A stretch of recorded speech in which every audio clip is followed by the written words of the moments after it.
This video is brought to you by mybookie.ag. Guys, we are finally here. UFC 276, super stacked card, amazing fights throughout it, and we're going to be covering a lot of fights here. Two title fights on the card. Adesanya versus Cannonier is an interesting fight. Very curious to see how that's going to go down. Volkanovski versus Holloway is probably one of the biggest trilogies in MMA history, and in my opinion is the real main event of the card. Strickland versus Pereira is going to open a lot of people's eyes. We're going to see if this fight hits the ground. Lawler versus Barberena has the chances to be the biggest brawl of the entire card. You guys know how much I love Pedro Munhoz versus Sean O'Malley. The fight is pretty much how many leg kicks can Sean O'Malley take and how many punches to the head can Pedro Munhoz take. Riddell versus Jalin is an interesting one. A lot of people are really hyped for that one. Jim Miller versus Cerrone is a short notice fight, but Cowboy's coming off other training camps, so I don't think he's going to be in too much of a disadvantage going into there, but it's a fight between two veterans, over 100 fights between them. Brett Tavares versus Duplessis, the young versus the old.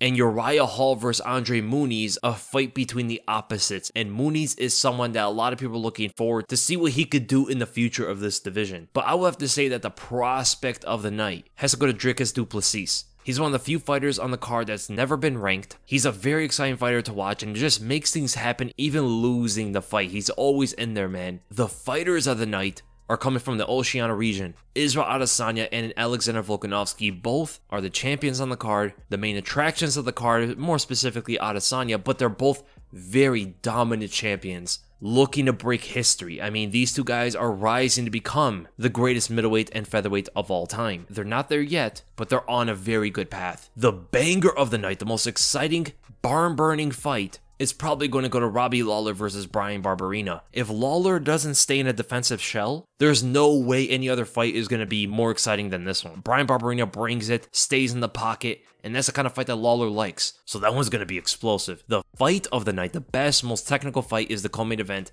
Alexander Volkanovski versus Max Holloway 3. Two of the best fighters in the world, pound for pound. And every single time they went up against each other, it's always been a technical chess match. But they both definitely sound like they have something to prove in this one. Finish off this trilogy with an exclamation point. And finally, the stake of the night goes to Donald Cerrone. He's in hot waters. He hasn't won a fight in his last 6. And if he goes and loses to Jim Miller, an older fighter who he has beaten in the past, I don't know if he sticks around any longer. And with that, let's go right to our first fight, Uriah Hall versus Muniz. Now this fight right away, I could just say, is pretty clear cut. They're complete opposites. Uriah Hall moves away, tries to snipe you down with singular shots, has a lot of power, he's a striker, not really good grappling at all. And Muniz, on the other hand, is full of pressure, suffocates you with takedowns, and tries to chase a submission. He also has the youth to his side, and combining with Uriah Hall's biggest weakness, the fact that he doesn't deal well with pressure. In fact, he's one of the worst fighters when it comes to pressure. Literally every single one of his losses came from that. From Derek Brunson marching him down and catching him with the left hand, to Chris Weidman back in the day doing the same thing, to Gegard Mousasi in the rematch, switching it up on him, to Paulo Costa just bombarding him to the body and to the head, did not let him breathe at all. And now he's going up against the best grappler he's ever fought, and possibly physically even stronger than he is. You could kind of guess where this fight's probably going to go. It's pretty straightforward. My prediction for this fight, I'm going to go with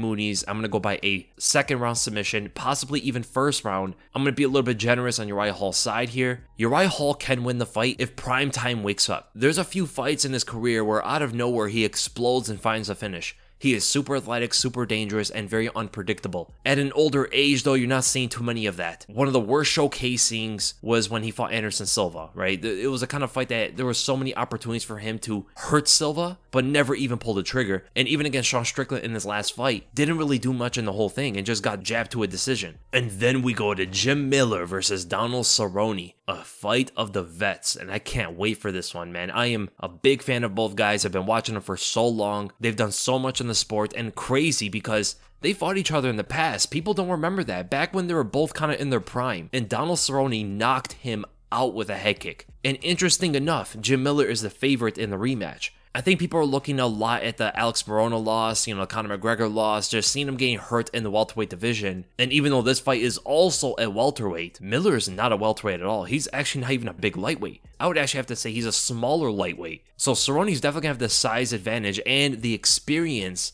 fighting in this weight class. And not only that, Jim Miller is not that much of a striker. He's won his last couple fights through his striking, but nothing's been really looking too clean. And opponents are running into exchanges with Jim Miller, whereas Cerrone's gonna be keeping his distance, using that long jab, a lot of kicks from range, and even if the fight goes to the ground, I believe it could be somewhat competitive. You don't normally see Donald Cerrone get beat on the ground. He has a fantastic guard game, and on top, he really chases submissions. So ultimately, my prediction for this fight, I'm gonna go with Donald Cerrone. I'm gonna go with the underdog here, and I'm gonna go by a decision win. I can see him getting the finish, and even if Jim Miller wants to engage him quickly and explode in the beginning of the fight, trying to take out a slow starting Donald Cerrone, the clinch is going to be an issue for him as well. Those knees can absolutely devastate Jim Miller, and as long as the fight stays at range, Miller's going to have a very hard time finding his shots and getting away from the kicks. So I'm definitely have to go with Donald Cerrone on this one. And then we go to Brad Riddell versus Jalin Turner. This one's going to be really fun, man. Brad Riddell coming off a loss to Rafael Fiziev, and he looked good up until the finish. And before that, he was on an impressive win streak, man. Jalin Turner, though, he's been turning it up against everybody he's fighting. He has his calm striking style, really emphasizes on his boxing, ripping up shots to the body, going up to the head, never taking detours on what he's trying to accomplish, even when he's getting hit. The guy gets hit a lot. He doesn't move his head, he stands up tall, doesn't move his feet too much, and it makes him a very, very easy target. But he gets in these kind of crazy striking exchanges with his opponent that makes it so chaotic, his opponent is not able to get the right targeting for his shots. Medic got a really good one when there was a break in the action, but when you look at Malarkey, whenever he was trying to tag Jalin Turner,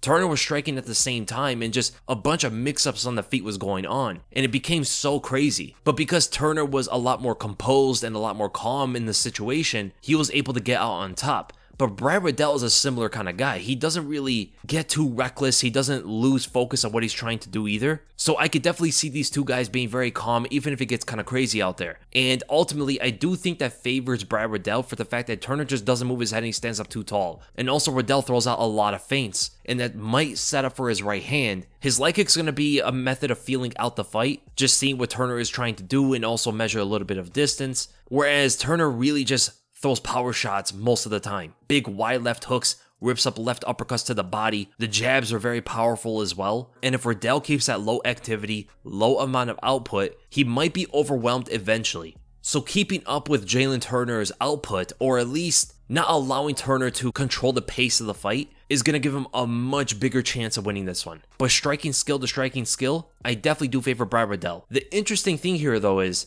what if Jalin Turner takes this to the ground? He has a Brazilian Jiu-Jitsu advantage here, but his takedowns don't really come from traditional methods. A lot of his most recent takedowns were in these awkward positions, like the opponent would throw a kick and it would go like above Jalin Turner's head, and he would just like run them over into the ground or something, or catch them and slam them afterward. Very awkward positioning for his takedowns, and it's going to be hard to see that Brad Riddell gets put into the same kind of situation. He goes for simple things. He doesn't do anything crazy out there to hurt his opponent. He has a great jab, he has a great right cross, kicks well with both legs, and against other orthodox fighters, he puts a lot more emphasis on his own jab. If he fights southpaw fighters, he puts more emphasis on his right hand, and it's like exaggerated. Riddell's jab is going to be so important and put a bit of order into the chaos, control the fight a bit, and set up a lot of things for himself. So my prediction for this fight, I am going to go with Brad Riddell very slightly, and I think he's going to win by a third round TKO. This fight is super close for the fact that Jalin Turner can make anything happen, and the fact that Riddell doesn't go for anything too crazy, doesn't chase a finish, he has low output, can be taken to the ground and submitted.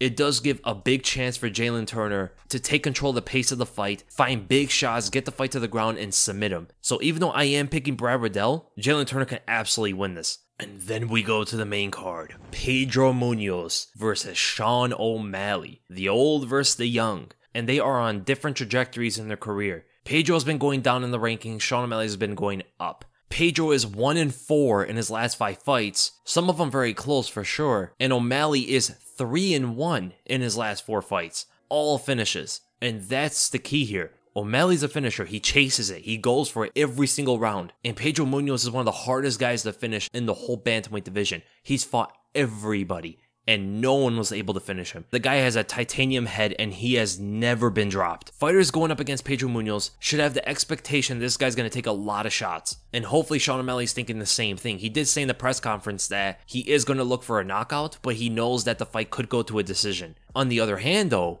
O'Malley is not as durable. We don't know how great his chin is. He did get knocked out by Marlon Vera, but that was off of a couple of ground and pound shots after getting his leg damaged. But when it comes to his body, it's very brittle. I mean, he gets hurt in every fight. He had a broken hand once. He broke his leg throwing up a high kick once. His nerve got shut down from a leg kick. The guy constantly gets hurt in fights. Pedro Munhoz is a tank and he's coming to shoot out missiles, whether it be overhands to the head or his calf kicks. That is the biggest thing going for Pedro Munhoz in the entire fight. Yes, his grappling's great. Yes, he has heavy hands. But the biggest thing going for him are the leg kicks, because taking down Sean O'Malley from a distance, shooting in and stuff is going to be pretty difficult for him. He needs to find a way in, and landing overhands from a distance is going to be pretty hard as well, given that Sean O'Malley is so much faster and so much longer. He has like an 8-inch reach advantage, and O'Malley is 5 inches taller. He's way faster, way more athletic, and way better footwork and fight in either stance, which makes it even trickier for Munhoz to get in on him. What's the best way though? He needs to kick his legs. He needs to slow him down.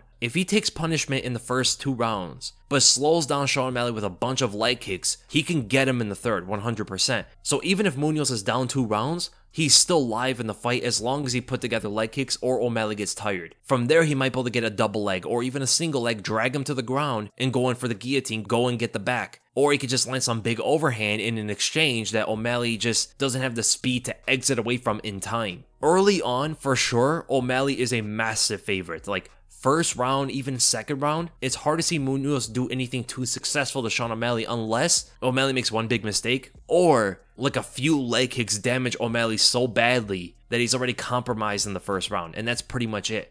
Munhoz doesn't really have good head movement. He's so slow on the feet. His choices of punches are obvious. And through that, I could definitely see O'Malley lighting him up early. So ultimately, my prediction for this fight, I'm going to go with Sean O'Malley. And I'm going to go by a decision win. The main reason I'm going to side with Sean O'Malley, even though the fight can absolutely go to Pedro Munhoz, is the fact that O'Malley just really needs to add one thing to his game. Check leg kicks. If you could just check the leg kicks, this fight becomes very easy for him. But if he cannot check the leg kicks, the fight becomes very difficult for him. It's just one thing he has to do, whereas Pedro Munhoz has to do a lot of things. A lot of different things needs to be added to his game to deal with O'Malley's strengths. At his age, I don't think he's going to be able to do that. So I definitely see Sean O'Malley putting a lot of jabs on Munhoz, right crosses stunning him here and there. I can even see head kicks catching him. As long as O'Malley doesn't hurt himself and checks the leg kicks or at least moves away from them, he should be good in the fight. And then we go to Robbie Lawler versus Bryan Barberena. This one might be really fun. It just depends how Lawler shows up, because even in the Nick Diaz fight, after like the first round, he became defensive again, and it's something that's plagued him the older he has gotten, where he just refuses to do anything. It showed in the Neil Magny fight, it showed in the RDA fight after the injury, of course, it showed against Colby Covington. The only fighters where he was very aggressive and going forward and looked like vintage Robbie Lawler was first round against Nick Diaz and against Ben Askren. Against everyone else recently, it didn't look like it was Robbie Lawler in there. And if that Lawler shows up, Barberena might hurt him, man. Regardless of how Lawler fights, Barberena's going to try to push him into the fire. Now, both fighters are southpaw, and Barberena chases a lot of right hooks and left straights. Nothing too crazy complex about his game. He will throw a bunch of leg kicks. He is moving a lot more, has more lateral movement, has more bouncy footwork. And that resembles a lot what happened to Robbie Lawler after he went to American Top Team. He adopted a similar kind of footwork, but after leaving, he became a lot more flat-footed again. So we could potentially see a flatter Lawler versus a more elusive Barberena. And I would have to say, compare the technical boxing between the two, Lawler is better, but when he chooses to be better. He has better body shots, he has a better right hook in my opinion, he digs in with the left straight a little bit differently, it has more snap, he has better uppercuts in my opinion, but just we haven't seen too much of this outside of the Nick Diaz fight, where Nick Diaz is kind of just sitting in his face. And again, Barberena has adopted this more elusive footwork, but I could definitely see him pushing Lawler back after the first round, and a lot of Lawler's options to counter or intercept Barberena are going to be thrown out the window as he goes into his defensive shell. Off of shelling up, he really only looks for big right hooks. And I could definitely see Barberena seeing them unless he gets too crazy for the finish. Then he can get tagged in the meantime because Lawler is very durable. And ultimately, I do think the difference maker in the fight is the youth. And the fact that Barberena has not really slowed down too much in his career. So ultimately, my prediction for this fight, I see a barn burner for the first round. I see it slowing down as Lawler starts to become a lot more defensive in the second and the third, while Barberena picks up the pace on him and just ultimately does too much to win the rounds. I see Barberena winning by a decision. I believe in Lawler's toughness here, and the fact that Barberena isn't the biggest puncher, but if he puts together a lot of combinations and Lawler's not able to defend all of them, we could see Lawler get dropped. And then we go to Sean Strickland versus Alex Pereira. I am so excited about this.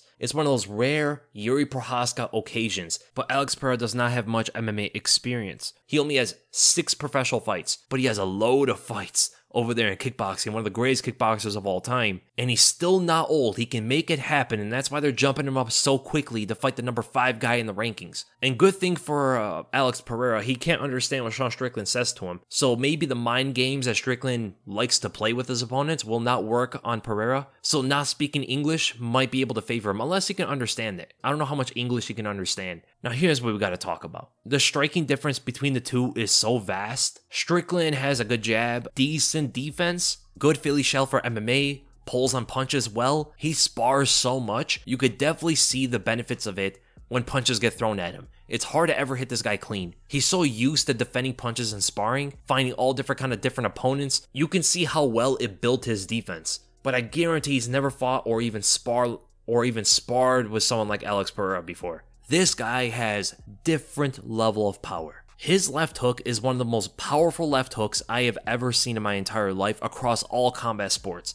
And that is not even exaggerating. And when he connects on people, it's not even like he puts so much swing into it. He doesn't like cock it back all the way and blast you in the jaw. Oftentimes, he throws it from the shoulder with little swing. And the impact is like the guy got hit by a car. It's absolutely crazy. I mean, even looking at his last fight with Bruno Silva, the left hook he hit him with, he was moving away, kind of off balance, fading out at the same time, and moving in the same angle of his punch. Do you know how much he decreased the power of it doing all that, and it still rocked Bruno Silva, a guy who has a great chin? If he is Sean Strickland with that left hook, this fight's probably over. Because I've seen Strickland hit the ground pretty hard before against Kamaru Usman, and Usman does not hit like Alex Pereira at all. And that was Usman before he was with Trevor Whitman, before he had good boxing technique. And not only that, Strickland is a guy who doesn't move much. Plotter, sticks behind a jab with a pretty short reach compared to Alex Pereira, because Pereira is 6'4" with an 80-inch reach. He is not going to out-jab Pereira. He's going to have to try to get his way in, and that's something we don't normally see from Strickland. So not only might it be uncomfortable for him to do, but he forces exchanges with a more powerful puncher. If he wants to stay away, he's going to be eating leg kicks the entire fight. He has statistically one of the worst leg kicking defense in UFC history. This guy does not check leg kicks. His defense is almost like a boxer completely. So what does he have to do? He's going to have to try to take this guy to the ground. He did get 4 takedowns on Uriah Hall, but like every single takedown came when Hall was tired. He was already rocked. He was already stumbling from the punches. And when you look on paper, he did take down Court McGee a few times when he fought him back in the welterweight division, but when you look at how he took Court McGee down, none of it came off like any big traditional takedown. A lot of it was him muscling McGee to the ground or pushing him off balance. The guy was a massive welterweight. He had a strength advantage against almost everybody he fought. But here in middleweight, when he's fighting a bigger Alex Pereira, it's not going to be the same thing. We don't see Strickland oftentimes shoot traditional kind of takedowns. And we know Pereira's been working on his wrestling and Brazilian Jiu-Jitsu with Glover Teixeira for years now. And he's becoming a lot more confident in his skills there. But I would have to say, if the fight does hit the ground by any reason, Strickland is going to have an advantage in the Brazilian Jiu-Jitsu, in my opinion, unless Pereira has advanced so far in only a couple of years to catch up with Strickland. We did see Strickland get Uriah Hall's back. We did see him getting some good positions on Court McGee, and I believe both those guys are better grapplers than Pereira. But ultimately, my prediction for this fight, I'm going to have to go with Alex Pereira. I'm going to go by a second round knockout. I think Pereira might go to leg kicks in the first round to soften up Strickland. The only thing he's going to have to be worried about are the takedowns, so he could devise a pretty simple game plan here. Out jab Strickland from a distance, punish him if he gets in close with the left hook, and ultimately find the knockout off of that. And then we go to the co-main event, the best fight on the entire card. Alexander Volkanovski versus Max Holloway 3, one of the best trilogies ever. Hopefully this is the last fight between the two, but if Holloway wins, it probably isn't. If Volkanovski wins, it's over. I don't think they'll ever fight each other again. Now, both guys had a few fights ever since the rematch. Volk fought Brian Ortega and the Korean Zombie. Looked excellent in both fights, and even better in both fights. More specifically when it came to his offensive boxing and his speed behind everything he did. He looked so much faster in those fights than he did against Holloway. It might be the bald head. It might be because he shaved his head. Volkanovski is a different fighter. As we saw, Max Holloway grew out his hair. When Holloway grows his hair out, he's even better. When Volkanovski shaves his head, he becomes faster. But for Max Holloway, he fought Kelvin Kattar and then he fought Yair Rodriguez. He put on one of the best performances of all time against Kelvin Kattar and absolutely dominated the whole fight. But against Yair, he didn't look as good. And I don't know if that's because of Yair or Yair exposed some things about Max Holloway, but the things he did expose, everybody kind of already knew. Yair copied a lot of what Volkanovski did against Holloway, but with different techniques. Pretty much punish him when he moves forward, intercept his movement, more specifically with his right hand, not the left, because with the left hook, Volkanovski opens up the center for the uppercut of Holloway, and even potentially his right straight. So right overhands instead are going to be a lot more punishing and successful. Leg kick's going to be massive. Holloway doesn't check those that much. Jab him in the face in open space, especially when you have a longer reach than him. Constant output, both moving forward and moving backwards, is a general basic key to put speed bumps in front of Holloway. By keep putting speed bumps, Holloway's never going to be able to get out of first gear. This is something that Dustin Poirier did, and it's actually why he gassed out later in the fight. He put so much output early on, he wasn't able to go at the same pace later, but Volkanovski should be able to. Look at his 1-2 combo against the Korean Zombie, how he's able to put that together over and over again. Exploding from a distance is going to be a big weapon against Holloway for sure. He's just going to have to watch out from the counter uppercut from Holloway and flying knees. Those are the main weapons that Volkanovski have to watch out for when he explodes forward. He doesn't stutter step as much as he lunges in. Holloway, on the other hand, will do both. Holloway has short steps in and long steps in. Volkanovski is like 90% of the time lunging in, taking huge strides inward. And yes, it can make it look fast, but it can also be a bit defensively irresponsible. Good thing though, he throws a lot of feints forward, and that could trick a lot of fighters, as it did against Holloway. And the other big thing he has to realize going into this is takedowns early is going to be key, because in the rematch, he was starting to win the fight when he was going for takedowns, and that was like from the 3rd round onward. And he won the 3rd, 4th, and 5th rounds because of the wrestling. So if he committed to his takedowns earlier, the fight would have been very different. So I think he knows now, combining his striking with his wrestling from the 1st round all the way to the 5th is going to be a main way for him to control Holloway and make the fight a lot easier for himself. He shot 0 takedowns in the 1st and 2nd rounds in their 2nd fight. That's a big thing, man. That's really important to know. Now for Max Holloway, he honestly hasn't changed a whole lot. In the Kattar fight, he looked great, but against someone who didn't really put much resistance against him. A guy who didn't really counter back too much. And actually, when Kattar did counter, when he punched with Holloway, he was winning exchanges. He just didn't do it that much. Yair, though, he did it. He punched with Holloway the whole fight. He struck with him back and forth. And that's why it frustrated Holloway, because he couldn't get as much going like he did against Kattar. His momentum got cut off so quickly in that Yair fight. The main thing going for him are the backstep rear uppercuts and the lengthening combinations moving forward. Those are his main stuff. Head kicks can be a big thing, knowing that Volkanovski could kind of botch his defense against it, and that showed in their 2nd fight. Notice where his hands were when he would try to defend the high kick. One of the hands was completely on the other side, and that could be a bit alarming. We also do know that Volkanovski ducks his head a bunch, so knees can be there, again the uppercuts can be there, head kicks can be there. Holloway might have to go into this like he's a power puncher, like he's gonna have to punish Volkanovski for a lot of his mistakes, not let anything go. But other than that, I'm really curious to see what Holloway has done in the training, bringing something new into this fight. My prediction for this, it's always going to be close. But I'm going to go with Alexander Volkanovski, and I'm going to go by another decision win. The big talk about Max Holloway is also that how much damage is he able to take before he catches up to him.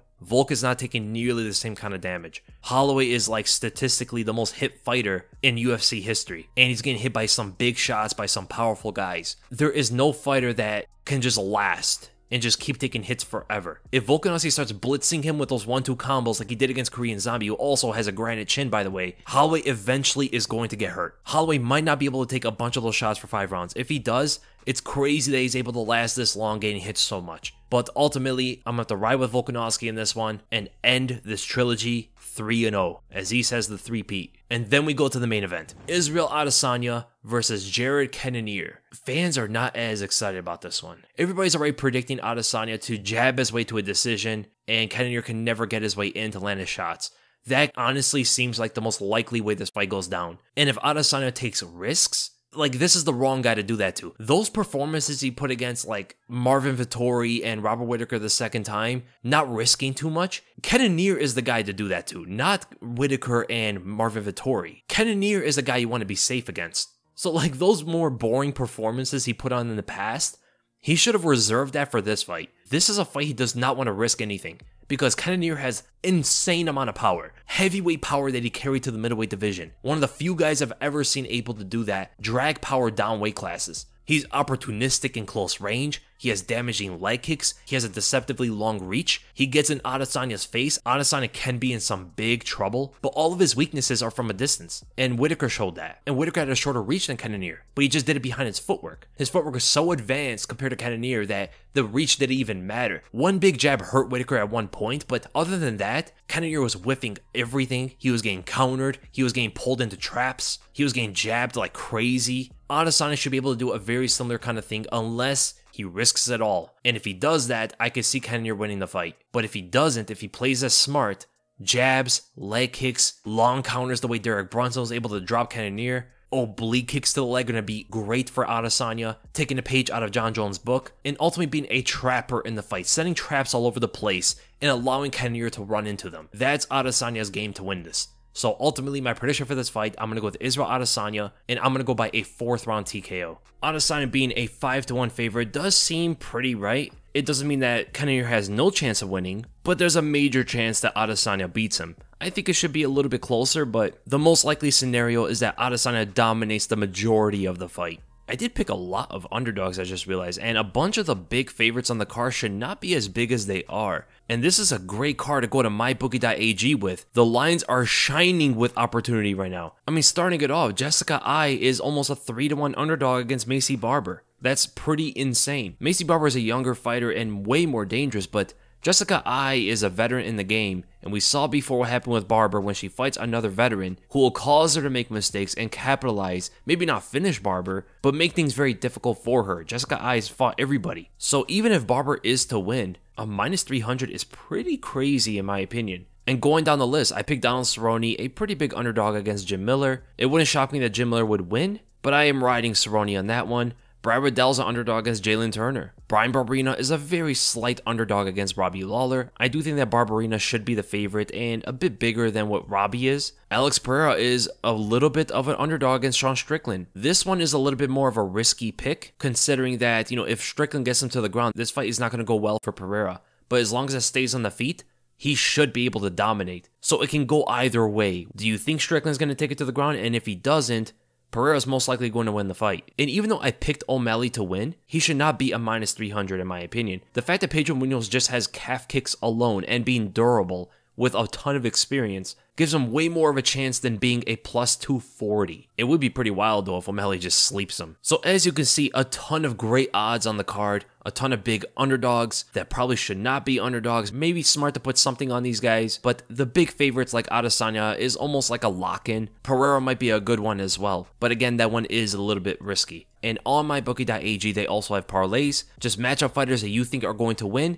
to multiply your earnings. And when you go to MyBookie, make sure to get the first deposit bonus, where MyBookie will match up your first deposit all the way up to $1,000. You put $50, they give you another $50 in free money to play with. All you have to do is use the promo code WEASEL, that's WEASLE, to activate this offer. Go to mybookie.ag if you're in on the bets for this big card. And that's the end of the predictions, guys. I hope you guys enjoyed it, and if you did, make sure to give this video a thumbs up and make sure to subscribe. We just hit 300,000, a big milestone, and I'll see you guys in the next video.